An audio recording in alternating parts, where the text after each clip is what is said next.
You're listening to Grown and Growing with Sonia Hamlin. What's up, everybody? Thank you so much for joining me for another episode of the Grown and Growing podcast with Sonia Hamlin. I am your host, Sonia Hamlin, and I'm excited about this episode in particular because it is the final episode in my first year of podcasting. Yay! Ooh, ooh, ooh. I am very excited to reach this milestone. I cannot tell you. I'm very proud. I'm very thankful. I'm just, full that I was able to set off on this journey and complete it. More about that 1 year anniversary a little bit later. The actual anniversary date is tomorrow, Wednesday, January 25th. So you'll be hearing more from me marking that occasion a little bit later. I'm also excited about this episode because I am in conversation with my own coach, Deborah McIver, who helped me to realize that a podcast is what I wanted to do and also helped me get it out of my head and, launch it into the world. And so I credit her for helping me get to a point where I was ready to take an idea from just something I felt in my heart and that I was excited about to something that you're actually listening to today. This podcast episode in particular also is a front row seat into what coaching is like, what our relationship is like, how it evolved, just in case you're thinking about getting a coach for a particular goal in your life. Now, your experience may not be anything like mine. It may be very different. There are different coaches for different things, for finances, for wellness, nutrition, weight loss, professional development, and just general lifestyle coaches.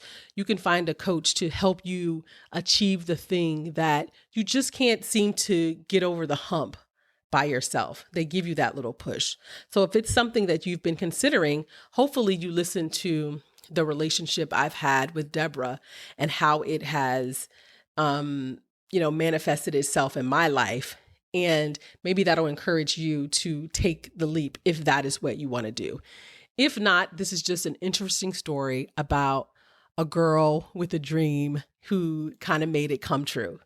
So before I get into this episode and read you Deborah's bio, I do want to say I did forget to plug in my microphone with this episode.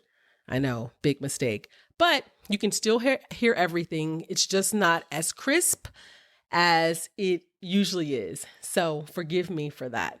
So without further ado, let me read Deborah's bio and then we'll get into this episode. Deborah McIver is the founder and CEO of McIver Enterprises Core Concept Consulting. She is a self-described maverick who is committed to making a positive impact on the lives of others in the areas of business consulting and professional coaching. She has spent the last 25 years of her career developing professionals in the areas of business consulting, strategic planning, leadership development, sales performance and training, personal development, financial management, and so much more. She is busier than ever and more passionate than ever. In her previous life, Deborah held an impressive career at American Home Mortgage as a top mortgage banking and sales management executive for 16 years. Deborah holds a Bachelor of Science degree from Morgan State University. She has been featured several times in the Success from Home magazine, and in 2019 was honored as a Woman of Empowerment for the Professional Organization of Women of Excellence. She's been the guest speaker on many podcasts and also the keynote speaker for many seminars and workshops. Without further ado, let's get into this conversation. Welcome, Deborah. Welcome to the Grown and Growing podcast. I'm so glad you're here. I'm delighted to be here today. I'm excited. Oh my gosh. I've been thinking about this podcast since I started the podcast. And the reason for that is because I really do credit my time with you for getting the podcast out of my head and launched into the world. Because I don't think it would have happened had our paths not crossed and we were able to work together. So I'm excited for this day. So the first thing I want to talk about is your coaching, right? I think, generally people know there are different kinds of coaching. What led you to become a coach, and why did you feel like that was something that in your heart that you should be doing? When I think about my professional career, I have always ended up being able to kind of guide people, train and coach, and just had a heart for people, really. And I think that's where it comes from. It was an easy transition. I walked away from corporate America almost 20 years ago and just felt like this was more of my purpose. And it's something that I can do from a heart place. And I know that I can make an impact. In the midst of making an impact, I feel so much better about things as well. And so it was just an easy adjustment or transition and just kind of never look back. And people were always asking me for, suggestions, ideas, that kind of thing. And it's just a comfortable place for me. And so what kind of women, or I say women, but what kind of people do you generally coach? It's not just women, but who No, typically comes to you for coaching? it's not just women. What I find is that I end up coaching a lot of people, on the professional side, you think business, yes, professional, because I also consult, people that are looking to start a business or have a business, they want to get their business to the next level. But for me, it's really about coaching people that want more. They're sick and tired of being where they are. They know that they have not been able to move forward by themselves, but they're also willing to do the work. You see, everybody, Right. It's like if you ask everybody, do you want to be a millionaire? Everybody's going to say yes. But then when you ask who's going to be willing to do the work to get there, a lot of the hands go down. So for Right. me, it's about people that really want to see the change. And they're at a place where they're saying, I've had enough and I'm going to need some help. Okay. And we're going to talk about, our journey together. And so people can really get a sense of what coaching is like from my perspective and what, Okay. how it worked in my life and how I applied it to the things that I wanted to do. And that's actually an interesting story. But before we get there, I want to talk more about the idea of coaching. So there are coaches and then there are therapists. And Right. so how do you see coaching different than therapy? In your opinion, how are they different and how do you approach coaching?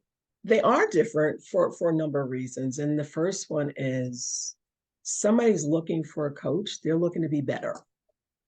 And it's not to say somebody looking or needing therapy doesn't want to be better, but normally when somebody's saying they need therapy or they're trying to figure out, there's some type of experience in their past that they just can't get past, or there's a mental health challenge and they're struggling.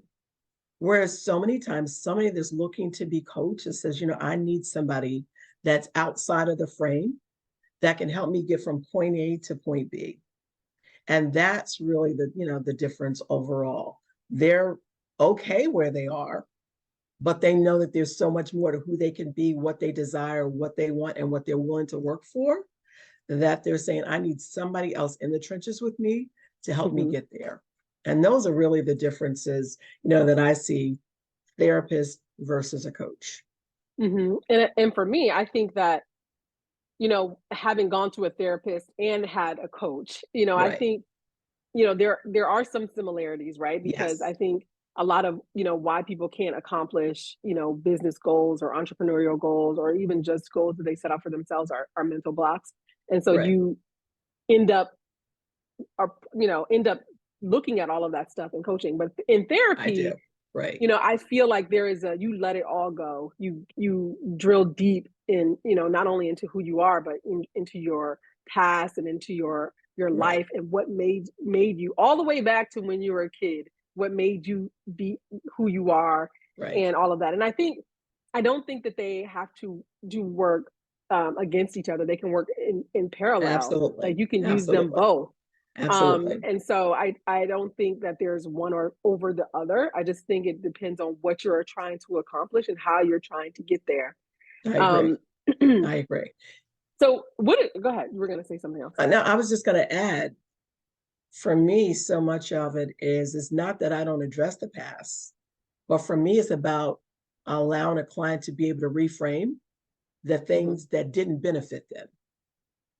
And so it's about reframing it.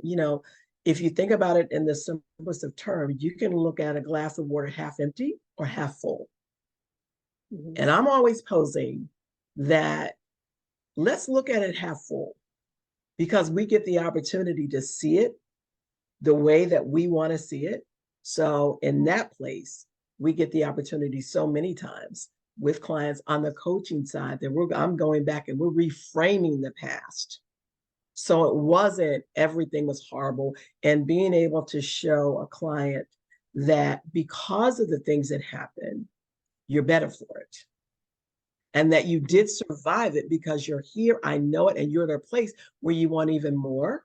But let's go back and reframe. Let's see some positives in there, even though at the time you may have seen it all negative, but you're older, you have more experiences now. So let's go back so we can reframe some of this so we can use it going forward. So it's not that a coach will never go back. At least I don't. I do when it's beneficial to my client. And that allows them to move forward a lot quicker.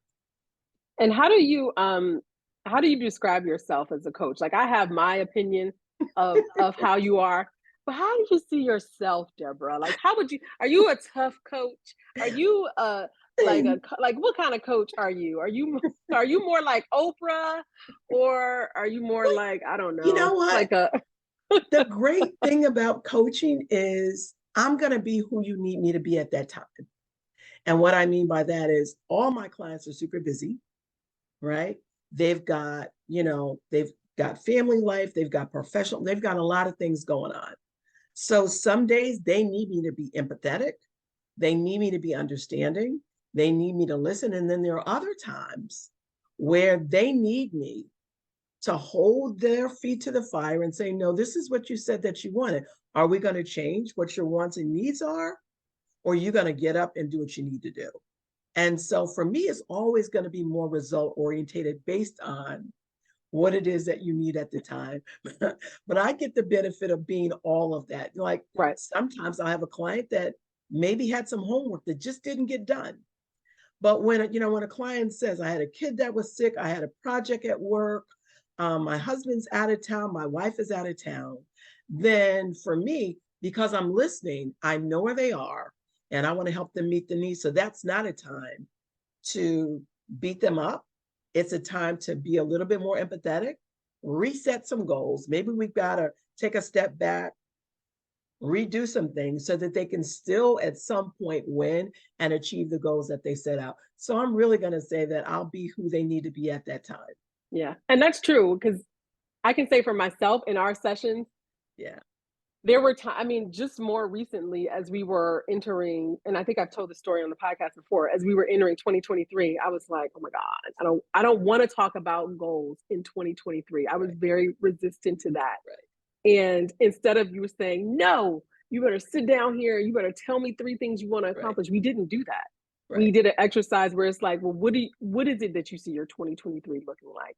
Right. How do you want to feel? And it was more about meeting me where I was in the moment and not pushing me. But there have definitely been times in our journey where you were like, stop whining and get it done. I'm like, oh, that's nice. But then you said you were going to do this, this, and this. Where you definitely held me, my feet to the fire, and held me accountable for not what you wanted me to accomplish, but what I said I wanted to accomplish. Yes. Which, I feel like that is what a coach is supposed to do. Right. So I want to take people back. She was whining at the time, guys. She was whining then. I'm a big whiner. No, not literally whining, but she was just, it's like, oh, do I have to? But then she was really great about going ahead, doing whatever it was. And then the next session, she was fine. So. Yeah, I usually started off our sessions very grumpy. Yeah. Like, not grumpy because they were after work and it was like, do I really feel like talking? Do I really feel like,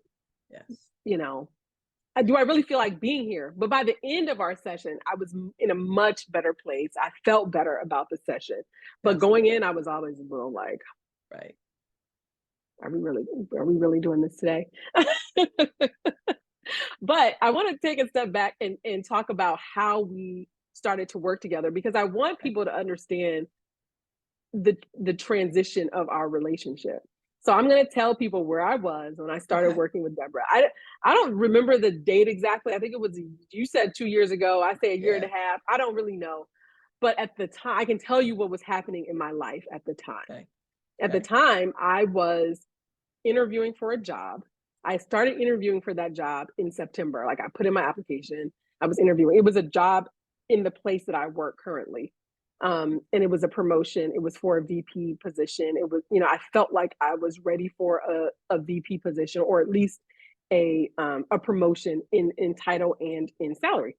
I had asked for that, right? So that's what I asked for. And it kind of come back like, what about this? And in the company that I work for, they'll make you interview sometimes, and sometimes they won't. I don't know exactly when you have to interview and when you don't. But for this one, I had to interview. They had to bring in external people. There were 3 of us interviewing. This interview process literally went from September to January. I literally did not find out that I did not get the job until January. And I was pissed because I interviewed with so many people. I've done so many things. And when you're it's different when you're interviewing for the company that you work for, because you don't get to relax. Like, when you're interviewing for a company that you're not working for, you get to, when the interview is over, you get to go back to being your regular self. But when your job in the company that you're for, you always feel like you have to be on. And every decision you make, you feel like it's being evaluated, and whether or not you should get this job or not.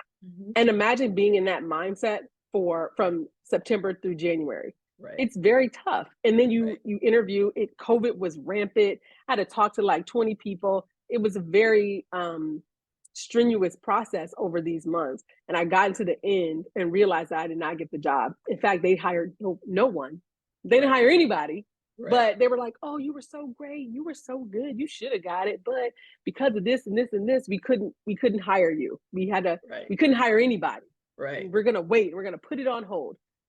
Spoiler alert, they ended up hiring a white man, which, he's great. I like him, but they, that's the direction they went in.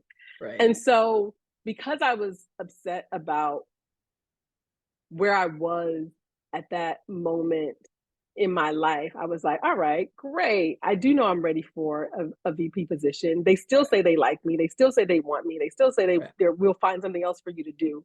But I didn't know if I could trust that. And so Deborah, at the time, I was like, I need a coach. That's what I decided. I need a coach to get me to VP. And I was evaluating 3 coaches at the time. I decided to go with Deborah.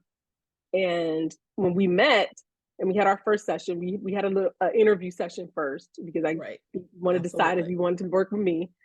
And then we decided, okay, we're going to do this thing. And for 6 months, we were like, I was singular. When I say singularly focused, I mean, the only thing I was focused on was getting a VP job. And that's what I told you. I'm like, this is what I want. This is what we're going to do.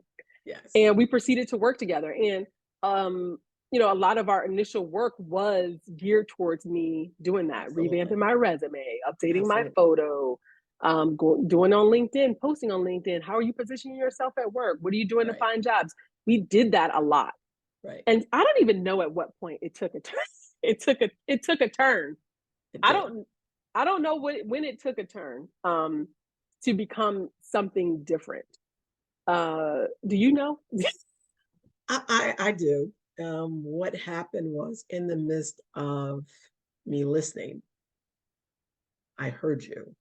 And what I realized was that you needed to elevate who you were with you, so that it would transcend no matter where you went. And so, we had conversations about who you are. You take everywhere that you go. And so, again, so many people think that, you can be one person at work and another person at home in some instances, but at some point, everything bleeds. And so you start to bleed into, and we are all way more transparent than we believe that we are. We believe that nobody can see the things that we're uncomfortable about, or a lot of our insecurities. And I could see that that was something that needed to be worked on. And so that's why, and that's where the shift started to take place, when I said, okay, we've got to work on her whole being. and not just this job thing. Mm-hmm. And that was a process that really began us to take another shift and what was necessary for you to grow to get exactly what it is that you thought you wanted at that time. Yeah. And I did not go willingly.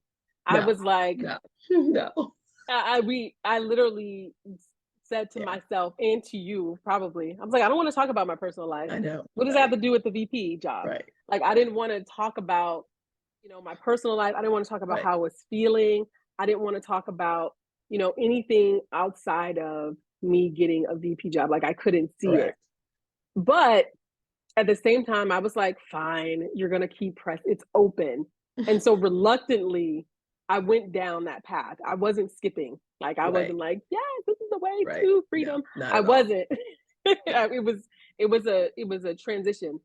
I do, and so we started to work on self, how I saw Yes, myself, how yes, I saw, myself in not only professionally at work, but how I saw myself home, how I right, saw myself with my family and my right, friends, and how I saw myself when I was alone by right. myself.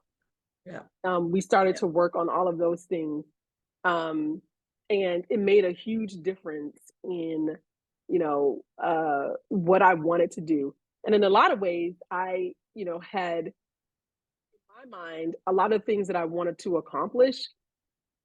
I felt like I couldn't accomplish because I didn't have the salary, I didn't have the job, I didn't have the title, and I had unknowingly or knowingly put a lot of pressure, attached a lot of what I wanted to achieve to this job. And you absolutely. helped me unattach those things from that job and to see that I was able to do those things now. Absolutely. It's a couple of things that just really ring true. It is always difficult at first to be able to expose vulnerabilities. It's just tough. And so to be able to navigate through that, the only way that it was possible was the fact that you were willing because you made a decision up front with the coaching that you wanted to grow. And so even though at the beginning, it was a place where you were very uncomfortable, our relationship was growing. And so with coaching, there's got to be a trust factor. You Yeah. got to trust that coach to be able to be vulnerable. And that's the other way that the relationship grew and evolved. You got comfortable and you knew within your heart, and that's the only way you could be vulnerable and to be open. You knew that I had your best interest at heart. And Mm-hmm. that's when, but that took some sessions before you Yeah. felt comfortable enough It to took a lot do of that. sessions. But Mm-hmm. then once you were, that's when everything started to bloom in a completely different way. And the transformation really began to happen because you have the ability to be authentic. You have the ability to show weakness, to be vulnerable, to say what was up, what was down, and for us to be able to go back and reframe the things that need to be, reframed, and then elevate you in the areas where you had forgotten to elevate yourself. Right. And And so it's I unfortunate. Yeah. The last thing I'll share is it's unfortunate, but we don't have many conversations with ourselves that are uplifting ourselves. Every internal conversation, for the most part, are the things that you lack in, you're not good at, you need this. It's going to be in those areas and not the things that really define who you are. And the great part about me is I'm not in the frame and I see everything. And my mm-hmm. role is to be able to allow you to see what's already there, that the self talk and the self conversation causes you to minimize the better parts of you and only focus on the things that are less than. That's all I want to Right. share. That is true. And Yeah. we I was gonna say that I forgot what I was gonna say, actually. Uh I forgot I forgot what I was gonna say. But again, I think, one of the things about our relationship, or the thing that helped me, was, you know, saying, okay, these are the things that you can accomplish now. You think you need this thing. Right. The thing that I never got, by the way, guys, Right. I'm not a VP now. I'm a senior Right. director, but I'm not a Right. VP. But Right. everything I had said I wanted, and I had said, no, Deborah, if I don't get this job, then none of these other things are going to happen for me, because I need because it kind Right. of trickles down into in there. Right. And you were like, no, you could do all that now. What's holding you back from doing that Right. now? And one of the biggest things that we were able to, and there are a lot of many things which you reminded me about prior to this call. I was like, oh yeah, there was that. Right. But to me, the biggest thing that I was able to kind of come to terms with, and I remember the meeting where we talked about the podcast. And it wasn't even, did you want to start a podcast? It wasn't that. It was, what do you want to do that you haven't done? Like, what is it that you want to accomplish that is deep in your heart that you haven't told anybody? And I was like, why are you asking me this? And do you remember this conversation? It was so hard for me to tell you about it. It was like stuck in the back of my throat that I wanted to start a podcast. I was like, oh my God. One was fear, right? One was the fear of just saying it out loud and admitting that I wanted something. The other one was, I knew you were going to make me do it. And I was like, if I say it, she's going to make me do it.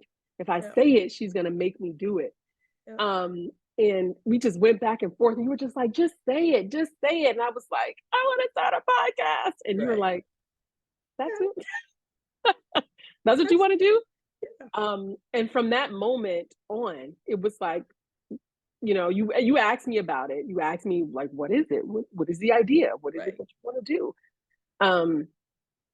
And say, well, what is holding you back? Okay, fine, that's not enough. You're going to do it. You're going to do this. Do you want this? Yes. Okay, well, you're going to do it. We're going to do it.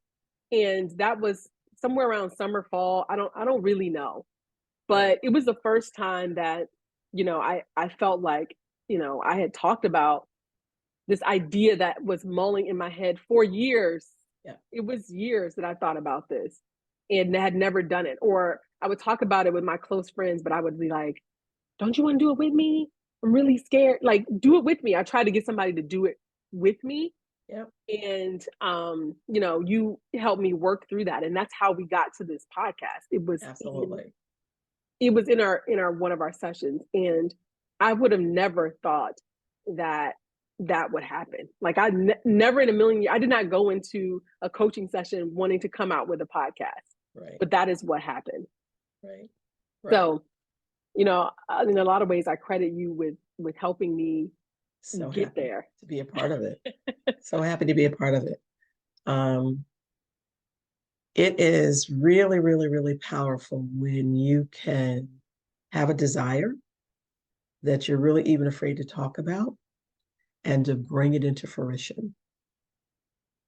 So many people go through their entire life talking about what they're going to do.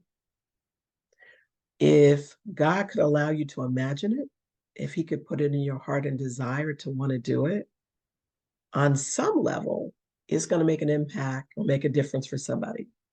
And so we kind of sell ourselves short when we don't do that. And I just, once you said it and you got teary-eyed almost. And that's when I knew how important it was, that it was eating at you that you had never done it. And so I knew then, with all the power in me, I was never going to let you be comfortable with not doing it. And that was my role, and that was my responsibility for one of the things to do, to make sure that during the process of our coaching, as long as you were willing, that I would make sure that I was right in there, right behind you, pushing you to allow you to evolve in that place, but to watch you grow and do exactly what you've done. And you've done it well, consistently for an entire year. And believe me, you made an impact on somebody's life the entire year that you've done it. And so kudos to you for being bold enough, for being fearless enough to be willing to step out of your comfort zone, to do something that you really desired in your heart, that you were kind of like afraid to really share with too many people because it seemed so far-fetched. You had, you know, a very challenging job. You've got kids, you've got a husband, you got all this other stuff going on. And those are excuses most people use to do nothing. You didn't do that. So kudos to you. And I'm just grateful that I could be a part of the process to help you navigate through. Yeah. And I think, I know what I was going to say. It was about trust. And I think you do have to work with somebody long enough to develop trust. It doesn't Absolutely. come over. It doesn't It come does not. overnight. No. You start with the surfacey things, and Right. then you just inevitably get deeper. And there was a Absolutely. point in time where I was like, I had to move out of my mindset to think of you in a different way. Because at first I Correct. was like, well, she's saying all this because I'm paying her to say it. Duh, what else she gonna say? No. Right. Like Right. there was a point in my mind, and I'm like, no, she's saying this because she believes it, or she thinks it to I be do. true, I or do. she's saying it because I'm paying her. Yes. No. And I know now that you believe it, Yeah. but I think the bigger thing is I was questioning you because I was questioning myself. Absolutely. Yeah. Like I didn't believe it in myself. So therefore I couldn't believe that you believed those things about me. Correct. It's like a weird Jedi Yeah. mind trick. I get it. I get it. But that's really what it was.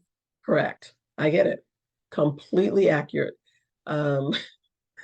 Listen, guys, I can think of so many conversations that I had where she's like, of course you feel that way. And I was like, no. Again, the benefit for me is I'm not in the frame and I see everything. And I saw an amazing woman, very smart, very intelligent, loving, kind person, great work ethic, a list of qualities on who she is. And I told her a long time ago at the very beginning, I wish that you could see the potential that I see in you. And that if you work with me, you're going to be uncomfortable sometimes because I want to take you to the place where your potential is starting to rise. And she trusted me enough that we went down that road, and the journey's been an amazing one. Like I look back now, I was on a call with her earlier, and I was just kind of sharing how much she's evolved, how much she's grown. And I'm excited about it because I know I was a part of the journey. And I'm not going to get definitely emotional. were. Yes. Don't. We're not going to get emotional here. No, this is not a session. Today. Right. But I want to talk about mindset because yes. I think, you go to me, you go to a coach for to two things. One, to get you to where you need to be, right? There are a list of tangible things that you need to do every day, every week, every month to get you from point A to point B. Right. But for me, before you get to that tangible list of things, or while you're conquering those tangible list of things, mindset is always important. Why do you think it's important to always start with mindset? Because that's where you started with me. Like it was like, yeah, I know you want to get this VP job, but how do you feel about yourself? Correct. How do you, how confident do you feel in yourself? What are the qualities about yourself that you love? Right. Absolutely. And I was like, oh my God, it's the hardest thing to talk about myself. But, why do you start with why is mindset important before you get to the checklist of things that you need to do? The checklist. Why is mindset important? That always is the first place to go because it actually controls everything. It doesn't matter what you say. I'm really more concerned about how you're thinking. And I can figure out really quick exactly where my client is. Because again, I'm focused on what their needs are. I'm about results. I want to see my client get exactly what it is that they're looking for as long as they're willing to work to get it. And so I need to figure out where you are in your headspace, not what we say out of our mouths. Because, we can say one thing, but our heart and our mind about who we are is something else. And that happens most of the time. And so to be able to get an idea of where your headspace is helps me to know what is my starting point? Where do we have to start to work to be able to figure out from this, my client is here, I want to get them to there. What is it going to take? And so mindset is going to be the first thing, but then to go one step further, I've got to also know that the client's got to have a mindset to be willing to do the work. Because again, it could be diet. You got a list of foods, you got a list of exercises you need to do. You've got the information, but where's your headspace? Are you inclined to do what's necessary to make the changes? If not, it's going to be a great list of foods to eat or not eat. It's going to be a great list of exercises, and everything will remain the same. So I've got to figure out where you are there first, and then we work accordingly based on what your needs are. Mm-hmm. Absolutely. So one of the other things that I really valued about our relationship, once we, decided, once in my head, I was like, okay, BP, I can either take it or leave it. Right. Really, Right. which is like, to me, is a huge mind shift in itself, because I did not always feel that way. Right. I spent a lot of time thinking about my job, and a lot of who I was tied up into my Correct. career trajectory and how far I could get. And to me, BP was the next natural step. Right. And now it doesn't even matter to me. Like, let me just say, salary matters. I mean, me taking care of my family, making a salary, doing well at work, all those things still matter to me, but it's not at the top of the pyramid like it used to be. And the thing that kind of validated kind of who I was as a person was kind of tied up to how well I did at work. I don't feel that way anymore. And it actually feels very freeing. It feels very freeing to be able to focus on something else that I enjoy, that I can bring into this world. Absolutely. When it came to the podcast, and even before the podcast, because I remember, for example, when it was like, you need professional photos, and I was like, and I dragged my feet because I wanted to lose weight. I like my hair, my makeup, what was I gonna wear? Like, I was literally dragging my feet to take these images. And you were just like, okay, you're going to take it by this day. And because of the person who I am, I don't like to let people down. If you put a deadline in front of me, I really try my hardest to make that deadline. And so it was because you were like, you need to have it done by this day. Did you make the appointment? When is it? I'm gonna write it down. And I knew when you took out that little pencil to write it down, like, I was like, okay, now I have to do it. But it's so funny how things work out, because yes, I needed that for my job, for this VP important job I was going to get. But it also came in handy when I was ready to start the podcast. I had photos that I could use. Yeah. But also holding me accountable to the podcast itself. Because though I said I was going to do it and I wanted to do it, and though we decided to do it, there were a lot of times where I was like, this is hard. Yes. How do I find the time? How do I do it? And initially, in my mind, when we broached the idea about the podcast and you start to bring it up and hold me accountable for things I said, I was like, I'm going to do this for Deborah. I'm going to put out one episode and that's it. And then I'm going to check the box and I'm going to be done with it. Right. I know. I did. I was like, but as you help me accountable to steps, right? To have an overview. What are your topics? Do you know about, like, I used to complain about the technology part of it. I'm like, I don't know about a microphone. You're like, there's this thing called Google. Ooh, you should use it. Use Google. What are you talking about? I got into it. Then it was like, okay, removing the barriers. I got into it. I started to like put together ideas. Then it was like, it was almost time to launch this one thing. I was going to do one episode just to say I did it. But then it was like, no, Deborah, it has to look a certain way. Then I was into it. I was like, no, I need to have colors. No, I need to have a logo. That's Deborah, right. I can't launch it like this because it needs to look good.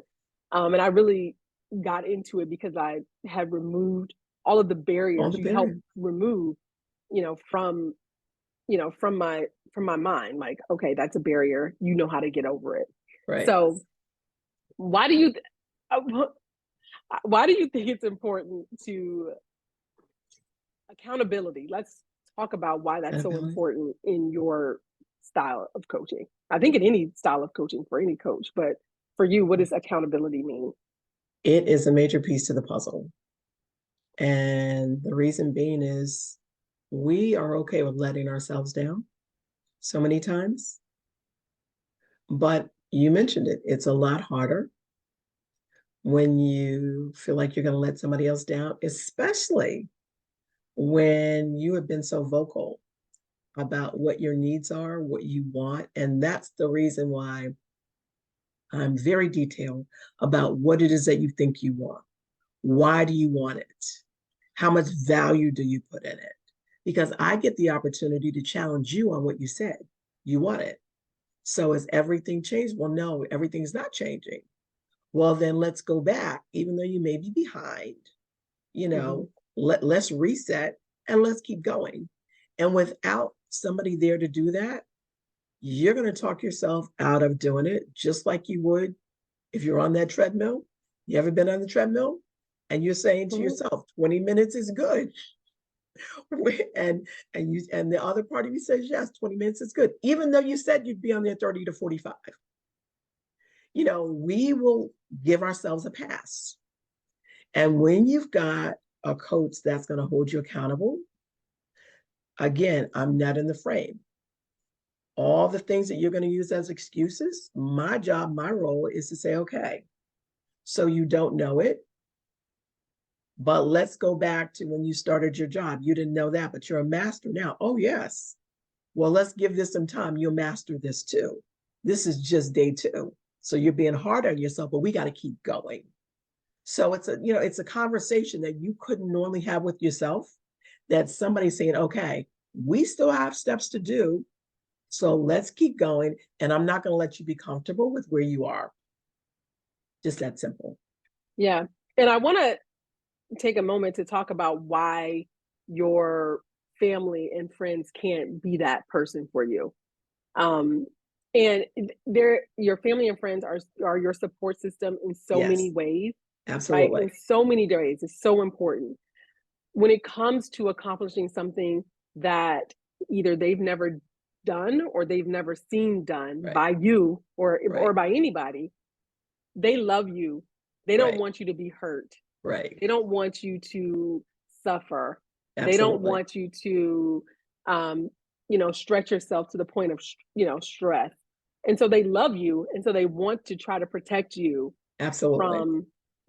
From feeling bad feelings, from hurting. And in a lot of ways that keeps you stuck where you are. And so I think the benefit of working with someone outside of your family and friends who is also your cheerleader, whether that's a mentor or a coach or a therapist, is that they see you outside of that. Correct. And they know that part of the pain, that pain about being uncomfortable is temporary, but it's also necessary. Absolutely. Absolutely. The growth process itself is going to be uncomfortable. And friends, family, your support system, they don't want to see you uncomfortable. They don't want to see you at a place where you're not sure about where you are, what you're doing, which means they've got a total emotional tie and they get sucked into the emotional part. I'm a professional. For as much as I can empathize and I have empathy for you, your emotions, I'm also so focused on what it is that you said that you want for you to become a better version of yourself. You see, that's what I commit to. I commit to you becoming the better version, and I just help you navigate through that process. So you've got a goal. So your goal becomes my goal. And I am dead set on, you know what, we can get there as long as you're willing, to do the work. Mm-hmm. I'll give you a pass when you need a pass. I'll give you a break sometime when you need a break, but we're going to go right back to it because I'm tied into it. But the emotion for me is different. I want to see you with all the wins that you deserve. I want to see you accomplish everything that you set out to accomplish because I already know that the potential is already there. And I can see you at the end. I could see you doing the podcast before you even start. And I knew you were going to be amazing, irrespective of what it is that you said. I told you from the beginning, you're intelligent, you're articulate, you've got the ability to communicate effectively, and you've got something to say that somebody can value from. So now you've got a responsibility. And based on everything you said, I get the opportunity to hold you to that. And that's how I see it with my client. That is true. That is true. So when we think about the women who, because it's mostly women, men listen to this podcast. But when you think about women over the age of 40, and I think about my friends and who we are at this moment in time in our lives, what do you think holds people back from being who they are, from accomplishing the big things in their lives that they want to do when they reach the age of 40? Like, what is, or not even 40, but 40, 50? How do you, what do they tend to struggle with? And, what do you find with women in this stage of their lives? To be honest, it's not just women, it's men as well. Fear. And fear disguises himself in so many ways. Distractions, overanalyzing, procrastination, using other people's experiences as if they were their own, because maybe that person didn't succeed, and you use that to justify the fear of failing and not even looking at a failure as a lesson and not a failure. The only way that you actually fail is when you do nothing. Then I assure you, you will fail. But all of those things, and it's unfortunate because the older we become, the more inclined we get really nervous about looking bad, what the perception to other people is. Okay. And it's kind of hypocritical because that's the reverse of what we tell young people. Right. Right. But somehow we internalize it, and it's all about a good show. Most people die. And when I say die, I'm talking about not a physical death. All right. I'm talking about people walking around, but on the inside, all their dreams, aspirations, goals, and sometimes even their purpose is dying because they let fear talk them out of it. The what if syndrome comes in and takes over.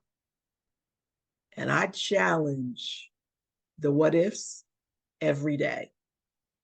So instead of saying, what if it doesn't happen? For me is, what if it does? Let's look at that. Because and again, that can even be scarier than what it not happening. Exactly. Right? What if it does? Then what if it does happen?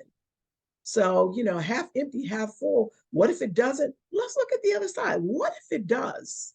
What type of impact you think you'll make on your children, on your children's children, the people in your community, who you work with? Maybe something that you said, what if it does work? What if that inspires somebody else to do something?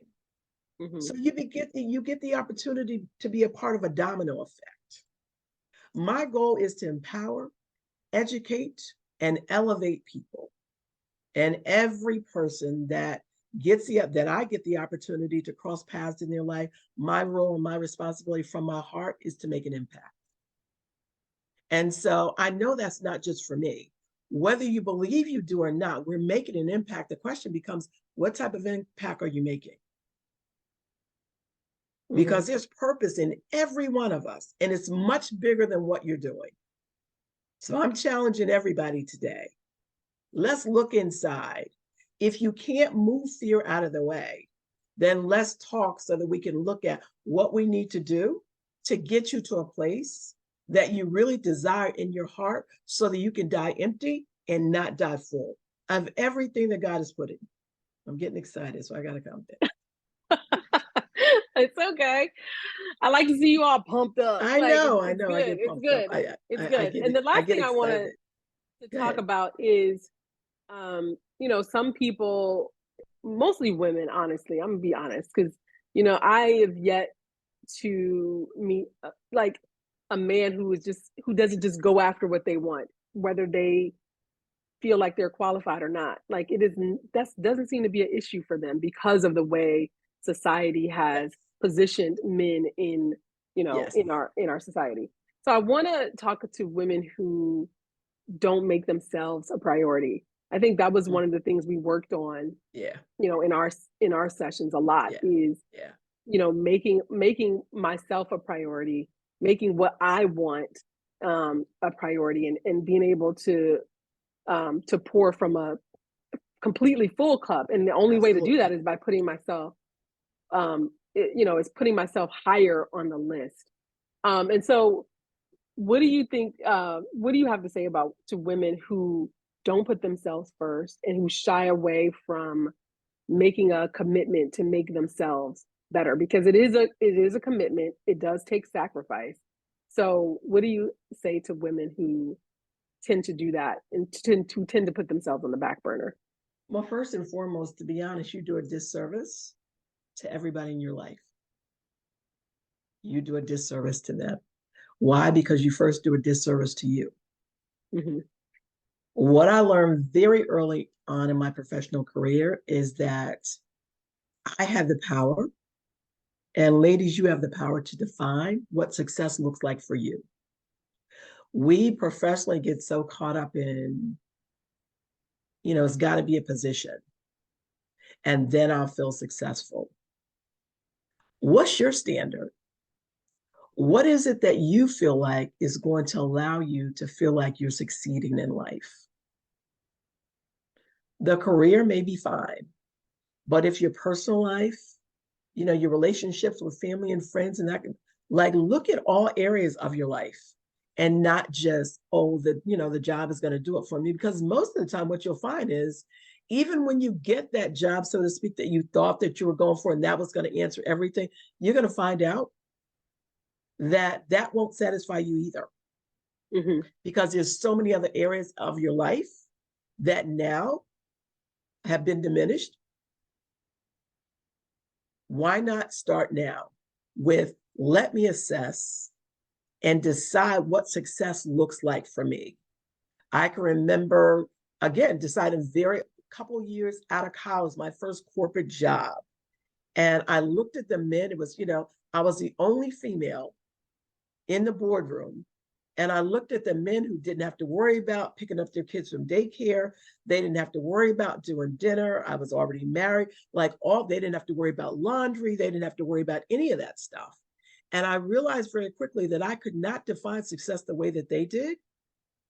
And so then I started to take on a mentality of, what does it look like for me? What's going to make me happy? What's going to make me complete? And the job will not be the only thing that does it. So prioritize, ladies as well as men. What's going to be the most important? It may not be a job title. It may be a dollar figure. I need to make $200,000 a year. I don't care what the job is. I don't care how I do it, as long as I do it. I want to be able to make sure that, I'm present for my kids. I want to make sure that, I maintain a solid marriage. I want to be able to be an example to, like, the women in my community or in my family. You've got to decide, but it will not be singular if you're honest. That one thing is not going to be enough to satisfy you. Even if you're a stay-at-home mom, your kids are not going to be the thing that'll satisfy you, because number one, they're going to grow up. And when they're small, they want mommy at 24/7, but as they grow, they're going to start pushing mommy back. What do you have going on that makes you complete, that makes you happy? If you don't have anything, we're at the beginning of 2023. I challenge you. Now is the time to sit down, spend some time with you. That's another thing that I find that most people don't do. We're so busy on social media, in other people's business. We're in everything. When's the last time that you spent 30, 40 minutes with you to find out what it is that you really want? What's going to really make you happy? And don't just think it. I promise you, if you think it, your mind is going to get cluttered later with a whole bunch of other stuff, and you're going to forget some stuff. Find a book or find a diary, write it down. And then not only write it down, prioritize it. What's the thing that's the most important? The job is great, but I want my kids to grow up and become decent human beings. And I want to be able to set the example for them, and not their friends, and not social media. If that's important to you, that's okay. And listen, you don't have to verify or validate or get anybody's approval. That's all on you, because that's what's going to make you happy. You hope that somebody around you agrees, but don't look for approval. Don't look for validation. So, I love that. Yeah. And I'm glad that you brought up kids and other things, because for some people it may be that they place the value in their job. Absolutely. For some people, they place all that they are into their kids. And some people, they place or whatever the value in material things, purses, cars, houses. What can I buy to make me look like a certain thing? But all of those things, like you said, kids grow up and they have their own lives. And then what are you left with? And so to me, it's easier, it's better to figure out what it is that's going to make you happy. And like you said, it's going to be several things. Not going to be But one. it's figuring that out for yourself and, working towards that. But it all starts with you. Like you said, it Absolutely. all starts with becoming quiet, understanding, what it is that you want to accomplish in your life, what it is that you're afraid of, right? Absolutely. Um, what it is that you're afraid of or what's holding you back, and confronting those things and all of the areas of your life that are connected to you. When you get better, ultimately those things get better. They either fall off Absolutely. and that's why it's better for you, or they evolve with you and the relationships Absolutely. become stronger. So Absolutely. Absolutely. And listen, ladies and gentlemen, I don't want to leave the men out. We never know, right? right. When you get to a place where you're like, okay, this is what's going to make me happy, be honest with you. The things that you know that you don't have the innate ability to pursue that on the level that you need to, and you need help, be honest with you and seek it. I Right. need somebody to push me to this. Okay. I don't want to shortchange myself in life and be cheap with me and not get somebody involved to help me navigate through this stuff so that I can get to what it is that's really going to make me happy. So, a lot of times in life, we go through life and we just pacify ourselves, not happy. Everybody puts on a smiley face. If you ask 100 people how they're doing, everybody says, oh, great, everything's fine. 90% of the people, that's not true. It's just a facade. And I'm saying, let's take the facades down. Let's get to a place where you know what it is that's going to make you happy, or at least you think you do, because that's the beginning of something amazing. And that's where the work begins. Well, thank you so much, Deborah. I'm You're so welcome. glad we finally got to do this. Yes. One, because it means that, right, I got to a year of podcasting, because I Yes. knew at the beginning that I wanted this to kind of Yes. encapsulate the end. I'm So excited for you. thank you so much for joining me on this Yes. podcast and on this journey. I really Delighted. appreciate it. Delighted, delighted, delighted, delighted to be here, to be a part of your journey. And I know, again, I told you earlier that this is just the beginning of so much more amazing things coming from you. And I would expect nothing less. And I'm delighted to be part of this podcast. And I remember the first one up until this. So it's been a blessing. I know it has, not just to me, but to a lot of other people, whether you believe that or not. But know that the impact is going to continue. And thank you for having me on today. Thank you. And for everybody else, I will see you next time.